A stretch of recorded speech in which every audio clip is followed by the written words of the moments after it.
It's really better if I'm moving, so don't worry about it right now. That sounds Okay. good. Yeah, 5 sets of those. Cool.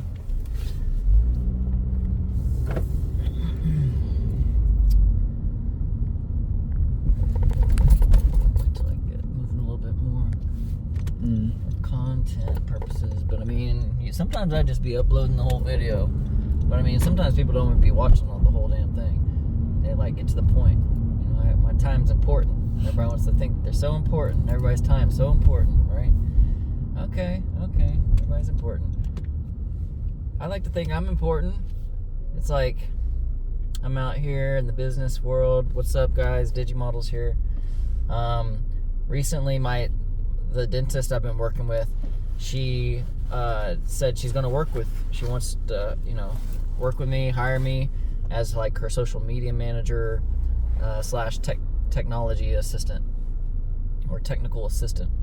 So I've already built her a website. It's been like a month. It's gotten over like 350 views. It's gotten like 30 visitors and clicks, so there's been a little bit of organic traffic. Organic traffic is good, and I can see the keywords that are optimized for it too.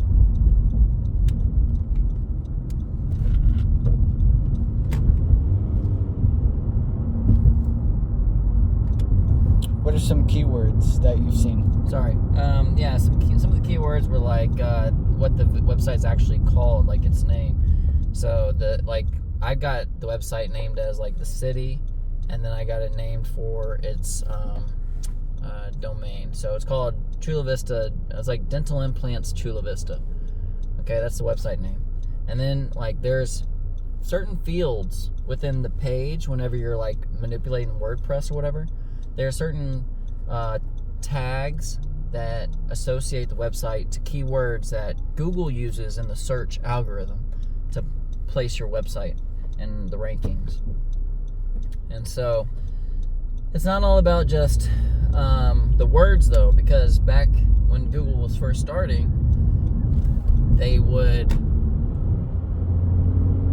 people would fill up their entire website with words, right? Keywords. It was called like keyword, like it's like fluff, or like you're putting too much. So like people would say like every keyword about the, like if it's a plumbing, pipes, copper, water, flooding, repair, restore, stuff like this. And then they would like put all these words at the bottom of their website on the webpage, and then they would make it the same color as the background. Excuse me. So that the algorithm will catch it and like be like, oh, this must be an authoritative organization, domain, business, because they have so much information and content. But now like Google's algorithm has gotten like more intelligent, right? It's like it's got artificial intelligence and everything. Now it like looks for context in addition to content.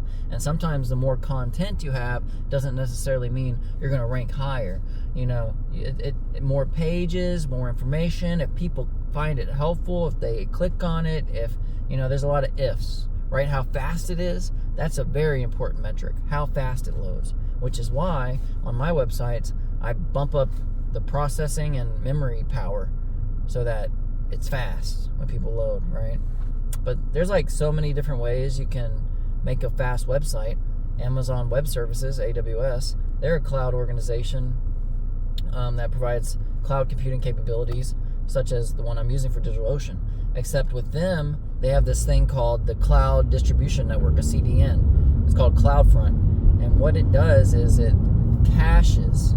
It means it temporarily stores like your website data in all geographic locations around the world, so that when anybody around the world loads it, it's loading up the nearest geographic region, so it's even faster. So, that is where you can get into high degrees of performance and reliability and disaster recovery. And so you get a lot of capabilities out of these cloud configurations instead of just having a computer somewhere and then it hosts the web service, and then some hacker goes, oh, I don't like it, and then boom, server down, whole business shut down. Or somebody hacks that one server and then they steal all your information and then they delete it all and you didn't have a backup. So I mean, there's a lot of there's a lot of stuff that, a lot of items and actions and thought and complexities that go into building a website. And that's what I was trying to convince my dentist client now, that it's not just about the website. She's like, oh, everybody builds a website. I'm like, yeah, okay, I get it. It's a commodity, but not everybody can do what I do, which is the search engine optimization, which is the metrics for the analysis from Google. I can also plug in Facebook, the links, so that whenever you advertise, you can track who comes in from Facebook, how long they were there, like who they are, like all these different metrics and metadata that you can use. And those demographics will help you tailor your advertising to fit your custom audience, you know what I mean? So what you're really doing is providing an experience. So you're going to each social media platform, you're making continuous posts and publishing them, right? And you're hoping that it's engaging content so that people come back and like and engage and, engage with the future posts and maybe even subscribe. And like, this is the new world, personal branding, okay? Personal branding. Imagine if everybody had their own personal brand. Everybody pretty much has their own news station, having a camera, connectivity to the internet, all these platforms where you can upload different types of content, either text, Twitter, images, Instagram, Facebook, video, YouTube. You see? So, I mean, these are all just different channels that different audiences on those different platforms can reach, you and what you do and what your business is and how skilled you are at what, for how long. And that all builds authority. Authority in real life, like me, I spent 10 years in the Navy, so as an IT, doing computer work and radio work. So, I mean, I understand these at a technical level of how to do it and how to design them too, how to design these systems and how they operate. And not everybody does. So, I mean, that takes, years of experience and, understanding mistakes that happen, so, I mean, you have to build that 10,000, 20,000 hours of skills and understanding. What do they call it? It's like the lifetime of your enterprise. It's like, what are you going to do? Are you going to be a plumber? Are you going to be a salesman? Are you going to be a CEO of business? Are you going to be an IT at a small business? Are you going to be a website designer? Are you going to be a real estate agent? Are you going to be a businessman? Are you going to be a business developer? Are you going to be a software developer? There's many ways you can go about it, but the right way is your way. All right, guys, got to go. DigiModels out.